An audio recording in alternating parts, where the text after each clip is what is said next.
ஐயா வணக்கம். இன்றைக்கி நம்ம பார்க்கக்கூடிய டாபிக் வெளிநாடு செல்லக்கூடிய யோகம் யாருக்கு இருக்குது அப்படின்ற டாப்பிக்கை இன்றைக்கி பார்க்க போகிறோம். பெரும்பாலும் பழமையான ஜோதிட நூல்களில் வெளிநாடு செல்வது தோஷமாக கருதப்பட்டது. இன்றைக்கி அது யோகமாக மாறிப்போச்சு.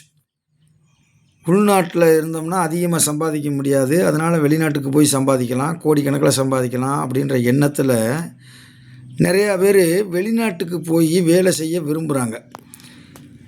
நம்ம முன்னோர்கள் ஜாதக நூலில் வெளிநாடுக்கு செல்லக்கூடிய யோகம், தூரதேச பயணம் யார் செய்வார்கள் என்று மூல நூல்களிலே பல குறிப்புகள் இருக்கிறது. அதில் ஒரு சில குறிப்புகளை உங்களோடு பகிர்ந்து கொள்ள விரும்புகிறேன். மூல நூலில் இருக்கக்கூடிய செய்திகளை மட்டும்தான் நம்ம அந்த சேனலில் சொல்கிறது. நானாக எதையும் புதுசாக கற்பனை பண்ணி சொல்லுவது இல்லை. நிறைய நிறைய பெரிய பெரிய ஜோதிடர்கள் எல்லாமே அவங்களா தன்னுடைய கருத்துக்களை சொல்கிறாங்க. அது என்றைக்குமே பலிக்காது. அந்த அறிவை நீங்கள் வீடியோ பார்த்து வச்சிட்டிங்கன்னா அந்த பலன் சரியாக இருக்காது. இப்போ நான் சொல்லக்கூடிய அனைத்து கருத்துக்களும் மூல புத்தகத்தில் இருக்குது. புத்தகத்தோட பேரும் சொல்கிறேன், நீங்கள் செக் பண்ணிக்கலாம். நவீன ஜோதிட சிந்தாமணி அப்படின்ற ஒரு புத்தகத்தில் 50வது பாடலில் சொல்லப்பட்ட செய்தியை ஃபஸ்ட்டு நான் சொல்கிறேன் பாருங்கள். கடகம், மீனம், கும்பம், மகரம், மீனம், கடகம், மகரத்தில் ஏதாவது ஒரு கிரகம் இருந்தால் அவன் வெளிநாடு செல்லுவான் என்பது ஜாதக விதி. நவீன ஜோதிட சிந்தாமணி அப்படின்ற ஒரு புத்தகத்தில் 50வது பாடலாக வருது. நீங்கள் முடிஞ்சால் அதை படித்து பாருங்கள். அதில் என்ன சொல்கிறாங்கன்னா, மீனத்தில் உதாரணத்துக்கு சனி இருக்குது அப்படின்னு வச்சுக்கிடுவோம். அப்போ சனி திசையில் அவர் வெளிநாடு போகிறதுக்கு வாய்ப்பு இருக்குது. இங்கே சந்திரன் இருக்குன்னு வச்சுக்கிடுவோம். இங்கே சூரியன் பகை பெற்று இருக்கார். சனி வீட்டில் சூரியன் பகை. இது பூராமே உதாரணத்துக்கு தான். அப்போ அவர் வெளிநாடு போகிறதுக்கு வாய்ப்பு இருக்குமா அப்படின்னா, இந்த 3 இடங்களில் ஏதாவது ஒரு கிரகம் இருந்தால் அந்த கிரகத்தினுடைய திசா புத்தியில் அவன் வெளிநாடு செல்வதற்கு வாய்ப்பு இருக்கிறது என்று நவீன ஜோதிட சிந்தாமணி என்ற புத்தகத்திலே குறிப்புகள் இருக்கிறது.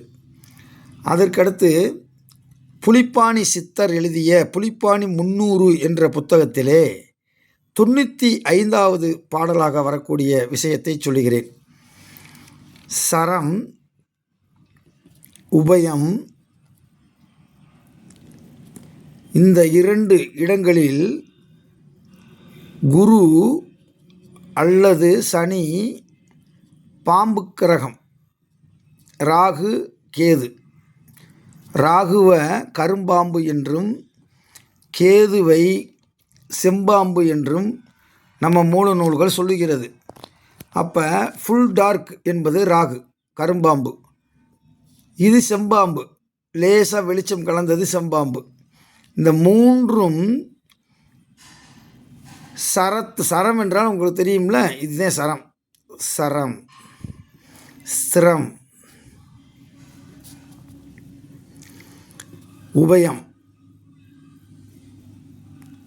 அப்புறம் மறுபடி சரம், ஸ்திரம், உபயம், சரம், ஸ்திரம், உபயம், சரம், ஸ்திரம், உபயம். இந்த 3 இடங்களிலே குரு, சனி, பாம்பு இருந்தால் அவன் வெளிநாடு போவான் என்று புலிப்பாணி சித்தர் தன்னுடைய நூல்களிலே குறிப்பிடுகிறார். 3வது 12ஆம் அதிபர்.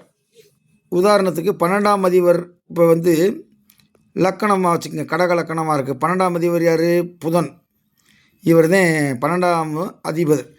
இந்த 12ஆம் அதிபர் 8ல் இருந்தாலோ அல்லது எட்டாம் அதிபதி திசை அல்லது 12ஆம் அதிபதி திசை, இந்த 2 திசா புத்தியிலும் வெளிநாடு போகிறதுக்கு வாய்ப்புகள் அதிகமாக இருக்கிறது என்று முன்னோர்கள் சொன்ன கருத்து.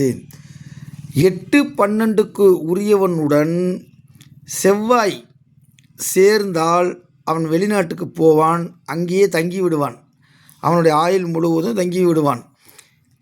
8-12ஓட செவ்வாய் சேர்ந்து சந்திரன் பார்த்து விட்டால் அவன் கொஞ்ச நாளைக்கு வெளிநாடு போவான், பொருளாதாரம் சம்பாதிச்சுட்டு மறுபடியும் அவனுடைய தாய்நாட்டுக்கு வந்துடுவான் என்று மூல நூல்கள் சொல்லுகிறது.